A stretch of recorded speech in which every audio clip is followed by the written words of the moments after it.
Boa noite a todos, sejam bem-vindos a mais um estudo palestra aqui do Fraternidade. Hoje o nosso tema vai ser inspirado no capítulo 36 do livro Cartas e Crônicas, né, de Chico e autoria do espírito Humberto de Campos, sobre o pseudônimo de X, né, porque houve um momento em que ele não passou a não mais usar o nome dele por algumas questões legais e tudo mais, e psicografava como Irmão X. E eu acho sempre legal lembrar disso, porque o Humberto Campos é o mentor da nossa casa. Nas nossas palestras, sempre que possível, estamos também com os livros do Humberto de Campos, para a gente desfrutar as lições que normalmente nos tocam, são intrigantes, né? Esse livro Cartas e Crônicas, especialmente, eu gosto dele desde o começo, porque logo no prefácio, Humberto de Campos já vai contar uma história de que um homem, né, do campo, depois de um dia de suor trabalhando, né, coletando grãos, ele vem subindo na estrada e em sentido contrário vem o mestre, né, numa carruagem de estrelas, e ele fica intrigado. Ele fala: nossa, o que que ele está andando aqui nessa estrada tão simples, né? E quando eles se cruzam, o mestre pede: você poderia me ajudar com alguma coisa? E aí esse homem fica: poxa, mas ele é o maior de todos, por que que ele precisa de alguma coisa, né? E aí ele vai timidamente, tira apenas um grão dos cereais que ele colheu e oferece a, ao mestre. E quando ele atravessa, né, vai embora, cada um segue para um lado, ele sente um brilho lá no alforje dele e vê que aquele grão que ele deu se tornou uma pepita de ouro. E ele ficou pensando: puxa, por que que eu não dei mais? Não dei tudo que eu tinha, né? E como sempre as crônicas deles é uma reflexão, porque às vezes a gente numa encarnação a gente não oferece tudo que a gente tem de melhor, né? E perdemos muitas oportunidades. E ele começa que esse livro, Cartas e Crônicas, é como se fosse o grãozinho que ele está ofertando, né? Ainda ante a limitação dele, moral, de crescimento, como todos nós estamos passando, né?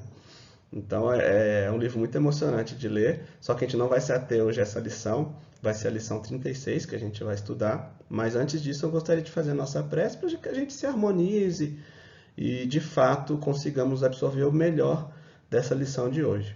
Então, Mestre Jesus, muito obrigado por mais uma oportunidade de estarmos juntos em Teu nome, aprendendo juntos, estudando suas lições e seus exemplos, e os exemplos de outros tantos irmãos que marcaram a história aqui da Terra. Muito obrigado por tudo e que assim seja. Então, pessoal, vamos lá. Vamos seguir em frente. Eu vou resumir para vocês o que está nesse capítulo 36. Basicamente, como as boas histórias do Humberto de Campos, é uma história que ele conta que estava acontecendo uma reunião de materialização, uma reunião mediúnica de materialização, e ele estava observando quanto desencarnado. E ele observava as conversas, né, dos participantes e tudo mais. Todos os participantes muito cultos, estudiosos, principalmente dos fenômenos de materialização. Então citavam as teses de Richer, que foi um grande expoente nos primeiros estudos dos fenômenos espíritas também, fisiologista. Citavam o Lombroso, o Lodge, Eusápia Paladino, todos os grandes vultos que foram os primórdios, né, dos efeitos de materialização contemporâneos, digamos assim, porque esses efeitos sempre aconteceram. A gente vai ver na história que sempre a humanidade presenciou efeitos até de materialização, mas aparições, efeitos, fenômenos espirituais, né? E o espiritismo veio, com a tutela de Kardec, tentar organizar esses fenômenos de forma que a gente pudesse estudar, pudesse entender e compreender um pouquinho mais. Mas então a história que o Humberto Campos está contando se passa nesse grupo de materialização, né? Na reunião de materialização. Então estão todo mundo ali super estudioso, fazendo, né? Lembrando quem foram os expoentes, tentando formular hipóteses e tudo. E o Humberto também descreve como está o mundo espiritual, né, nessa reunião. Então, muitos espíritos de alta monta ali concentrados para que pudesse ocorrer o fenômeno de materialização, porque a gente vai ver mais para frente, mas a materialização ela exige condições especiais, tanto por parte dos médiuns quanto dos espíritos que vão se manifestar. Não é algo trivial, não é algo simples.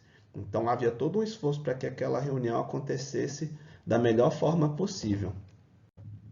Então, antes da gente terminar a história do Humberto de Campos, gostaria só da gente tentar pesquisar um pouco mais sobre a materialização. Estou trazendo aqui para a gente algumas reflexões sobre isso, mas eu não deixaria de comentar sobre o papel de Kardec nesse entendimento que a gente tem hoje sobre esses fenômenos. Inclusive, a gente está inspirado nesse estudo de hoje pelo Livro dos Médiuns, que é uma leitura muito interessante, principalmente para quem tem curiosidade sobre como eram esses fenômenos à época de Kardec, como ele abordou, como a gente conseguiu construir toda uma doutrina espírita baseada nesses fenômenos que foram sendo desvendados, desnudados, com muito esforço aí pelos os grandes expoentes, né, do espiritismo. Dos itens lá do Livro dos Médiuns, o título é Do Laboratório do Mundo Invisível. Eu fiz questão de colocar aqui, porque de fato era um grande laboratório. Quando a gente pensa na física, que formulou suas leis, tudo isso envolveu análises, observações. E o Kardec, como um bom cientista, também não se ateve simplesmente aos fenômenos. As mesas girantes, fenômenos de efeitos físicos, aconteciam o tempo todo na época de Kardec, principalmente na Europa. Era um movimento praticamente mundial, mas como a Europa você tinha mais facilidade em troca de cartas, divulgação, a gente vai ter muitas histórias, muitos episódios em países europeus. E o Kardec, para ele, uma mesa girar, né, que foram os primeiros fenômenos ali que ele começou a observar ou ter acesso, era algo super tranquilo de explicar. Talvez a eletricidade pudesse explicar, as dinâmicas de fluidos. Para ele aquilo não era impossível, ele não duvidava. Mas agora, quando o amigo dele, Carlotti, falou, Kardec, as mesas só não giram, elas também respondem perguntas. Aí ele, se eu acreditar que uma mesa tem inteligência suficiente para responder perguntas, eu estou muito equivocado, deve ter alguma coisa por trás disso. Então é aí que ele vai estudar com mais detidamente, enquanto muitas outras pessoas viram o fenômeno, ficaram satisfeitas. Vi uma mesa girar.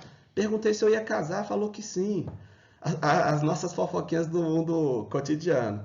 Então, essas pessoas naturalmente se afastaram desses fenômenos, porque já tiveram a recompensa que elas queriam, que era satisfazer sua curiosidade. Mas o Kardec e tantos outros continuaram na sua missão de desvendar o desconhecido e foram em frente. E Kardec, especialmente, ele tinha todo um método de pesquisa, de perguntas aos espíritos, que eu gostaria de compartilhar hoje, para a gente entender um pouco mais da materialização e como é que ela chega.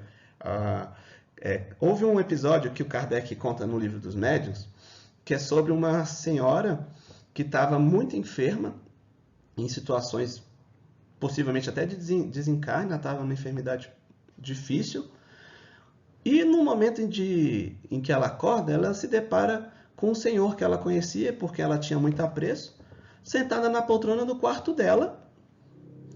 E ela ficou naquela dúvida, será que isso é uma alucinação? Como é que ele está aqui em casa? Porque eu gosto muito dele, mas a gente não tem uma relação para ele estar aqui sem marcar uma visita. Ele não estaria aqui espontaneamente. E ficou na dúvida se era ele ou não, se ela teve uma alucinação ou não.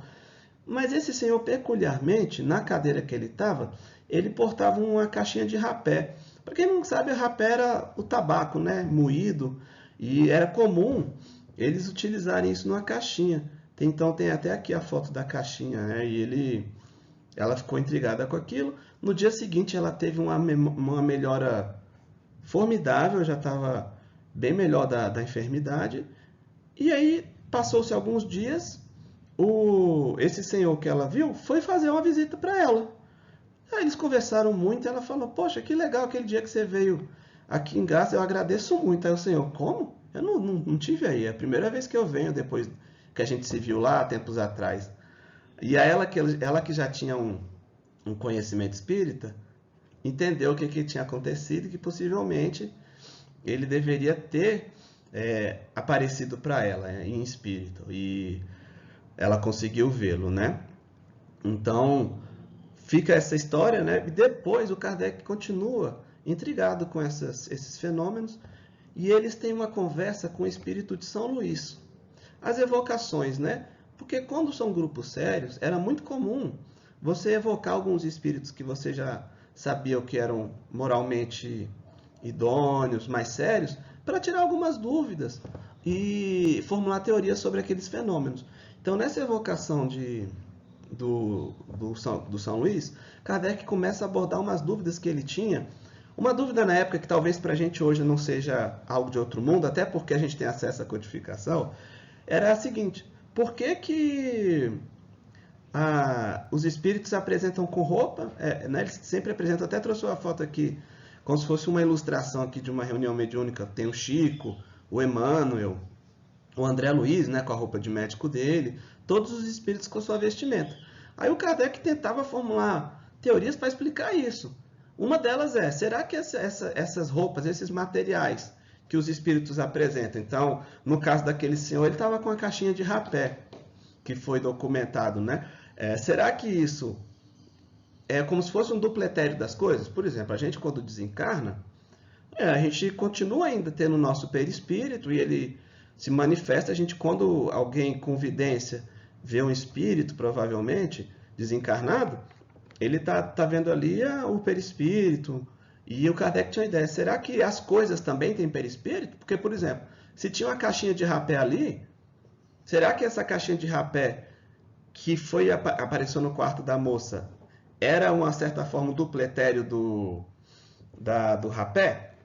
Essa era a dúvida dele. Então ele vai conversar com o São Luís. Eu trouxe alguns trechos da conversa que eu acho bem importante da gente dividir e ver como era o método de Kardec. Aí Kardec pergunta aqui para o São Luís: dizes que era uma aparência, mas uma aparência nada tem de real. É como uma ilusão de ótica. Desejáramos saber se aquela caixa de rapé era apenas uma imagem sem realidade ou nela havia alguma coisa de material. Então ele queria saber, ele pergunta: São Luís, essa caixa de rapé, ela é só uma visão ou ela existia de verdade? Aí o São Luís fala: certamente. É com auxílio do princípio espiritual do princípio material que o perispírito toma aparência de vestuário semelhante ao que o espírito usava quando vivo. Então, porque eu já pulei algumas perguntas, mas ele vai formular a tese então de que os espíritos, quando desencarnados, conseguem manipular os fluidos à sua volta, que são mais quintessenciados, a gente poderia entender isso como fluido cósmico universal, para formar suas vestimentas, inclusive o próprio perispírito. A forma como ele se apresenta. Porque para uns, pensa, a gente já teve várias existências. Então, de repente, se eu for me manifestar para um grupo no qual eu convivi numa existência em Roma, por exemplo, é natural, às vezes, que eu me apresente com aquelas vestes romanas, porque eu me remeto àquela época, e às vezes até inconscientemente, dependendo da evolução do espírito, ele molda essas vestimentas, molda o corpo espiritual dele com as lembranças que ele tem da época. Quanto mais evoluído o espírito, mais facilmente ele consegue fazer isso. Mas a gente é algo mais instintivo. Então é comum, às vezes, a gente desencarnou. Eu havia tido uma amputação, por exemplo. Dependendo do meu grau de apego à vida material, sem saber da existência da vida espiritual, é comum por algum tempo eu estar no mundo espiritual como se eu tivesse sem uma perna ainda. Porque eu não sei, para mim, eu me confundo com aquele corpo. Eu não sei que eu sou algo mais, que eu sou uma causa inteligente e que pode manipular os fluidos ao meu redor para ser o que eu quiser, né? Então, é natural isso. Aí o Kardec continua e faz alguma pergunta, mais coisas para o São Luís a respeito desse fenômeno lá da caixinha de rapé. Então ele pergunta: resulta dessa explicação que os espíritos fazem passar a matéria etérea pelas transformações que queiram e que, portanto, com a relação à caixa de rapé, o espírito não a encontrou completamente feita. Fê-la ele próprio no momento em que teve necessidade dela, por ato de sua vontade, e do mesmo modo que a pôde desfazê-la. Outro tanto naturalmente se dá com todos os demais objetos, como vestuário, joias, será assim? Aí o Espírito São Luís fala: evidente. Meio que assim, ó, claro, se ele faz a caixinha de rapé, meu filho, ele faz o resto todo, faz a roupa, faz o que quiser. Mas até aqui, a gente ainda não está falando bem de materialização, né? A gente está falando da forma como ele se apresenta, e a gente sabe que as aparições, muitas vezes, não são para todos, né? Podem ter pessoas... Pode ser que a gente esteja aqui na palestra, como agora, lá no Salão do Fraternidade, apesar dessa ser virtual, mas a gente poderia estar presencialmente lá todo mundo. E algumas pessoas poderiam estar vendo os mentores da casa, os trabalhadores do invisível, e outros não. Às vezes os espíritos escolhem aparecer para alguém e para outros não. Ou poderia também optar para aparecer para todo mundo, com mais dificuldade. Então, a ideia é essa. Agora, por que eu trouxe tudo isso? Para culminar nesse ponto. No Livro dos Médiuns é um dos primeiros momentos, se não o primeiro, em que a gente vai ver um pouquinho sobre a materialização em si. O Kardec continua com as perguntas. Ele foca de novo na caixa de rapé, né? Parece que é teimoso. Que é outra coisa que, quando a gente for ler a codificação, vai parecer, pô, mas o Kardec já perguntou isso, ele está teimando com isso, gente. É porque, como bom pesquisador, ele fazia perguntas que se repetiam depois para ele ver se o espírito podia se contradizer ou não. Porque uma das coisas que se aprende com o contato do mundo dos espíritos é que existem todos os tipos de espíritos. Aqueles que são zombeteiros, que se fala, né, que às vezes querem pregar peças, vão mentir nas informações. Tem aqueles mesmo que, mesmo achando que estão corretos, têm uma visão equivocada do mundo espiritual e não têm humildade para aceitar que também não sabem tudo. Então, passam informações do jeito deles ou com a visão deles. O Kardec, sabendo disso, então, ele tinha todo um método de perguntas para tentar pegar contradições ou reforçar alguma teoria que estava se levantando à época. E a teoria que ele estava levantando à época era isso, que os espíritos desencarnados, de alguma forma, poderiam manipular o fluido cósmico universal à sua volta para fazer a construção das aparições, ou até alguns objetos que remetessem à memória deles. Então ele pergunta, a caixa de rapé se tornou tão visível para a senhora de que se trata que lhe produziu a ilusão de uma tabaqueira material. Teria o espírito podido torná-la tangível? Olha como Kardec dá a volta para chegar. São Luís, aquela caixinha de rapé poderia ter sido materializada? Se quisesse, porque visualmente ela era tão perfeita. Aí o São Luís poderia ter sido materializada, né? Ter ficado tangível. Aí ele continua. Se a senhora pegasse aquela caixa de rapé nas mãos, ela poderia confundir essa caixinha de rapé como verdadeira? Aí o São Luís, sim. Aí ele continua. Se ela abrisse, ela teria achado o rapé? E se ela aspirasse esse rapé, faria ela espirrar? Aí o São Luís, sim, se fosse, né, da vontade do espírito, teria como fazer isso tudo. Aí ele continua. Poderá fazer uma substância salutar para curar uma enfermidade? Por que eu coloquei isso? Não está seguido na pergunta, mas são perguntas mais para frente. Porque é interessante a gente saber que muitas vezes a espiritualidade pode sim manipular os fluidos à nossa volta para produzir substâncias medicinais para a gente, que nos deem vitalidade, possamos nos recobrar de uma doença. É o que acontece muitas vezes. Por exemplo, o passe mesmo. A gente às vezes frequenta o passe e não entende o mecanismo, né, por trás dele. Mas o que são ali? São espíritos bons, né, que estão abnegadamente trabalhando na casa espírita e por meio dos médiuns, eles conseguem potencializar substâncias à sua volta e fazer uma intervenção benéfica para a gente. Então, por isso que muitas vezes a gente sai bem melhor com o passe, sai mais calmo, mais tranquilo, ou até energizado, fortalecido, graças a essas manipulações que os espíritos podem sim fazer no fluido cósmico universal. Para quem não conhece esse termo fluido cósmico universal, a gente poderia dizer assim, tudo que existe no universo só pode estar em 3 categorias, gente. Ou é Deus, que é único, né, no espiritismo, ou é matéria, ou é fluido cósmico universal, equivalente, ele vai se desdobrar, não pode virar matéria, ou é espírito. Só pode ser uma dessas 3 coisas. Então, para o espiritismo, tudo que a gente conhece de matéria, ela se origina do fluido cósmico universal. E esse fluido cósmico universal, ele preenche tudo no universo. Não há nada que não haja a presença de fluido cósmico universal. Até o vácuo, ele contém fluido cósmico universal. E é por isso que às vezes nossas preces chegam às pessoas que a gente ama, porque nosso pensamento consegue impregnar o fluido cósmico e ele vai atravessar a mensagem como a gente falando hoje faz vibrar o ar e chega nas pessoas que a gente ama. É a mesma lógica. Então, Kardec conseguiu, então, por meio de São Luís também, reforçar essa teoria de que o espírito manipula os fluidos à sua volta para criar o que lhe for conveniente.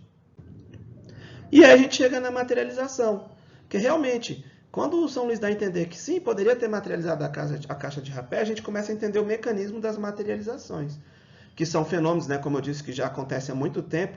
Até se a gente pegar na Bíblia mesmo, existem casos desses.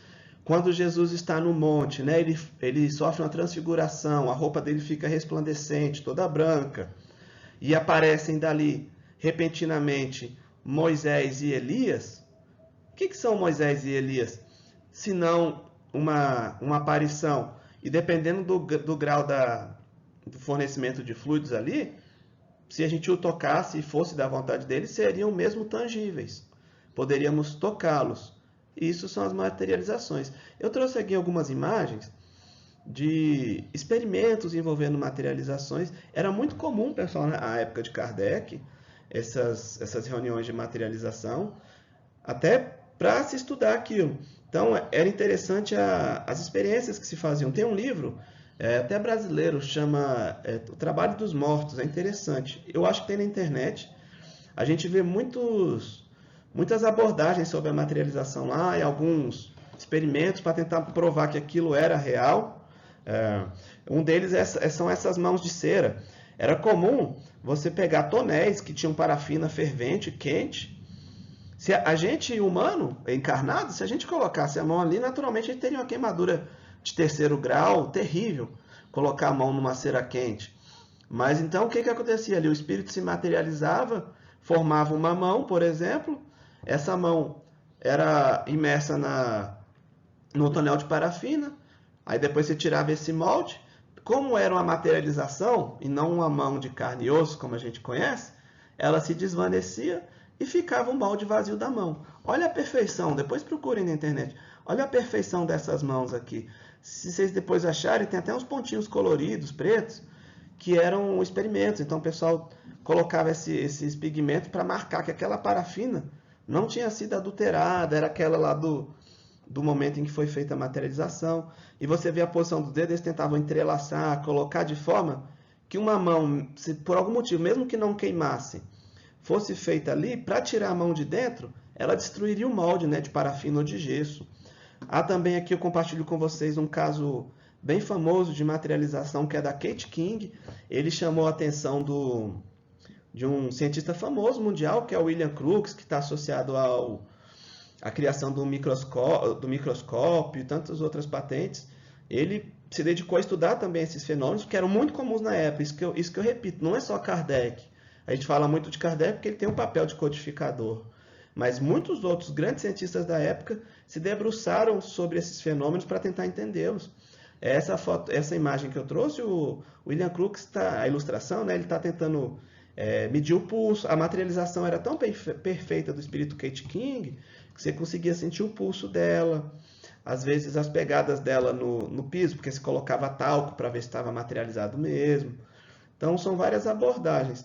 Mas o foco aqui é só para a gente entender um pouquinho do fenômeno, porque Humberto de Campos vai nos fazer pensar em outras coisas, né? O Chico mesmo, no livro em que ele dá orientações às reuniões de materialização, eu fiz questão de trazer um pouquinho para a gente começar a pensar para que servem essas reuniões. O Chico fala, ó, meu amigo, se você pretende cooperar no apostolado da revelação, materializando os benfeitores do céu no caminho dos homens, desmaterialize a própria vida, para que as suas forças se aperfeiçoem, auxiliando com eficiência na obra renovadora do céu e benefício da humanidade. O Chico ele traz essa lógica porque, do ponto de vista espiritual, uma reunião de materialização ela envolve muita harmonia, é muito sutil a manipulação desses fluidos por parte dos espíritos. Então, não é qualquer ambiente, qualquer local que a materialização vai se dar. Então tem limitações, desde a quantidade de luz que a gente tem, que pode queimar a matéria utilizada para materialização, né? Normalmente a gente usa o ectoplasma, os espíritos usam, né? Para se materializar. Às vezes nossa vibração pode causar desarranjo na organização desse fluido para formar o que vai ser materializado. Então, às vezes eu estou lá cheio de desconfiança, de crença. Eu não estou dizendo que o espírita tem que ser crédulo. A gente tem que estar sempre passando pelo crivo da razão. Mas alguns pensamentos, eles são negativos. Se eu fico ali questionando o médium, julgando ele de forma, às vezes, vil, eu estou só fornecendo vibração ruim. E os espíritos não vão conseguir fazer aquilo, aquele fenômeno, ou vão ter muita dificuldade. Então, o que o Chico está dizendo, gente, você quer trabalhar com isso, com esses fenômenos? Primeiro, desmaterialize-se. Torne-se uma pessoa melhor, menos apegada à matéria. Com certeza vai ajudar mais. E outro detalhe é que essas reuniões estão cada vez menores, porque a gente está evoluindo no campo das ideias. Se você for pensar, esses fenômenos todos aconteciam muito no começo do Espiritismo, porque era necessário chamar a atenção desses cientistas, provar ao mundo que havia algo além da matéria. Hoje em dia a intenção é que vai caindo cada vez mais, mas ainda existem, né? E a gente tem que se debruçar sobre esses assuntos. E aí eu pergunto, qual que é o objetivo da reunião de materialização? Se for só para satisfazer nossa curiosidade, não parece coerente com a doutrina ou com o nosso progresso espiritual. Houve uma época, nos anos 50, em que o Chico passou a participar de reuniões de materialização. Não necessariamente como médium que fornecia o fluido, pelo contrário, ele ia lá assistir às reuniões. E muita gente queria que o Chico até participasse para dar credibilidade aos fenômenos, né, que eram muito criticados ou havia muita dúvida em cima deles. E chegou um dado momento em que, numa dessas sessões de materialização, o próprio Emmanuel se materializou, a descrição é que ele se materializa de forma super luminosa, um clarão, né, carregando uma tocha. Essa ilustração aqui é a que mais se aproxima do ocorrido. E ele fala, meio que uma lição para o Chico, mas serve para todos nós. Ele fala, amigos, a materialização é um fenômeno que pode deslumbrar alguns companheiros e até beneficiá-los com a cura física. Todavia, o livro é chuva que fertiliza lavouras imensas, alcançando milhões de almas. Rogo aos amigos a suspensão, a partir desse momento, dessas reuniões. Então, o Emmanuel falou, Chico, vamos concentrar no que interessa, que é mudar as almas, que é mudar o nosso campo das ideias. A materialização é muito importante, está associada a esses fenômenos de cura, mas os livros podem chegar a mais gente, e a gente pode alcançar a mudança do mundo mesmo, mudando padrões e ideias.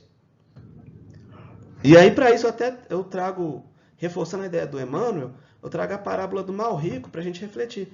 Quem não conhece, basicamente ela traz a história do Lázaro, que está no cantinho daqui da foto, que era um pedinte, que ficava observando o mal rico, né, o personagem principal dessa obra, comer, se refestelar com todos os bens materiais em abundância, e ele do lado de fora, tendo as feridas lambidas pelos cachorros, desejando a migalha que caía da mesa dele, do mal rico, e que ele nem sequer dava, nem sequer olhava por Lázaro, né? E aí o que acontece? Tanto Lázaro quanto o mal rico desencarnam e chegam no mundo espiritual. O mal rico fica naquelas zonas de sofrimento, né, equivalentes ao inferno, que a gente tem, né, nessas alegorias. E ele olha mais para frente e vê o Lázaro ao lado de Abraão. Aí ele pede para fala, mestre Abraão, como é que pode o Lázaro estar aí com você e eu aqui? Aí o Abraão explica, olha, o Lázaro foi um bom homem, viveu com conceitos morais ilibados, e você não fez o bem que podia, e agora você está nessa situação. Aí ele, por favor, pede que o Lázaro pelo menos molhe o dedo em água para me passar a sede que eu sinto aqui nessa zona de aflição. Aí o Abraão fala, não tem como, você tem que arcar com essas suas ações. E ele, mestre, então já que eu não posso te ajudar, pelo menos pede para o Lázaro voltar lá e avisar meus irmãos que vivem a vida do mesmo jeito que eu, para que eles não caiam nesse erro e sejam poupados dessa situação. Aí o Abraão fala, olha, eles têm os profetas e têm os contatos religiosos da época. Eles que valorizem isso. Não adianta eu mandar alguém ao mundo da Terra que mesmo assim não vão acreditar. E é mais ou menos o que se diz da materialização. Muitas vezes a gente vai ver um efeito de materialização, mas vai ficar ainda focado na dúvida, ou talvez seja mais conveniente para a gente não mudar a nossa forma de ver o mundo e continuar nos nossos erros. Então, aquela fala do Emmanuel vem de conta também essa parábola, que não é o fenômeno em si que muda as pessoas, mas o sentimento e as ideias.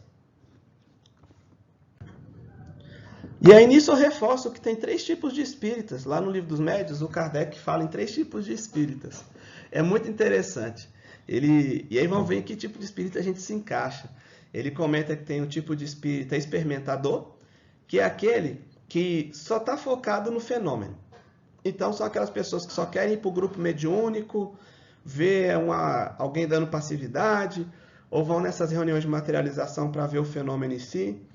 Elas não estão muito afeitas à consequência moral que advém desses fenômenos. Elas querem só ver por ver.